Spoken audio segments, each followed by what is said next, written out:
Everything about Overwatch is an absolute joy. Blizzard hasn't reinvented the team-based shooter. The comparisons to Team Fortress 2 in particular are obvious, but there's a personality and vivacity to the game that makes it fresh and exciting. That personality isn't just in the Pixar-inspired character designs of the 21 superpowered heroes, but in the feel of the movement and the pace of the matches. You play as part of a team of 6 tasked with either capturing or defending objectives tied to the current map. A balanced team composition is essential because it's incredibly easy to take advantage of a hole in the opposition's lineup. The enemy can push right past you if there isn't a tank to hold the line, and you'll never push forward if you don't have serious damage dealers taking down the opponents. Characters are separated into 4 categories: offense, defense, tank, and support. While those categories offer a general idea of what each character does, they're not interchangeable. Reinhardt is an obvious tank with a massive shield that can soak up damage as he slowly moves forward and provides cover for his team. But if you try wading forward into the action as Winston, another tank character, you'll get ripped to shreds, as he has to keep moving, jumping around, and disrupting the enemy group. While they both fulfill the same role of soaking enemy fire, they do it in completely different ways. Then the tanks have counters. A couple of well-placed sniper shots from Hanzo or Widowmaker will drop even the mightiest foe, unless of course they're getting distracted by stealthy skirmishers like Tracer and Reaper.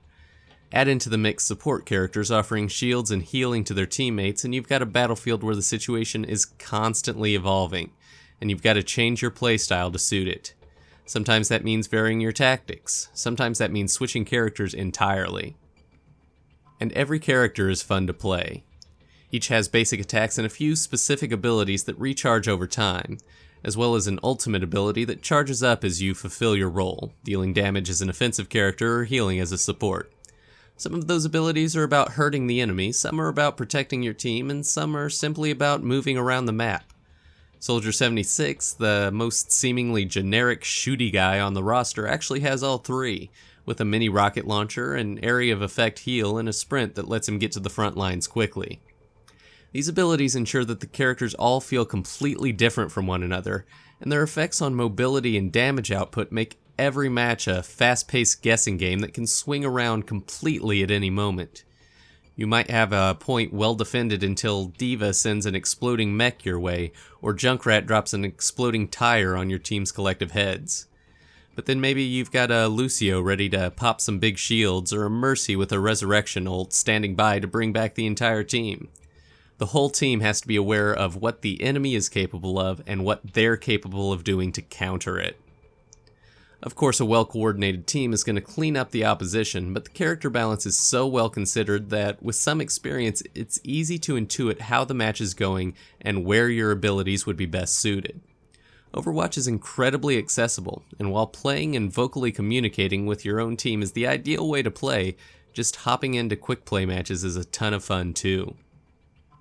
I'm just gushing about the game at this point, but there are some specific flaws. There aren't a lot of maps. Modes are tied directly to the maps themselves, and while the maps are designed very specifically to support their objective types, there isn't a lot of variety to those objectives. You'll either try to control a neutral objective, control an enemy-held objective, or escort a payload to its destination. And the only variation on those is whether you're on attack or defense on that given map. Right now, defensive turret-based characters seem very powerful, and while there are certainly counters against a well-defended bastion, they're counters that often require somebody on the team to drop their current role and switch to a character specifically equipped to deal with that situation. But those are minor points against a game that is so polished, so engaging, and so much fun to play. Right now, all I want to do is finish this review so that I can go back and play more of it. Will it have the legs that games like Team Fortress and Counter-Strike have had? No idea, but Blizzard certainly has an impressive track record when it comes to supporting their games over time. For now, though, I can say that this is the most fun I've had with a shooter in years, and if you've got even a passing interest in team-based shooting, you should absolutely be playing it.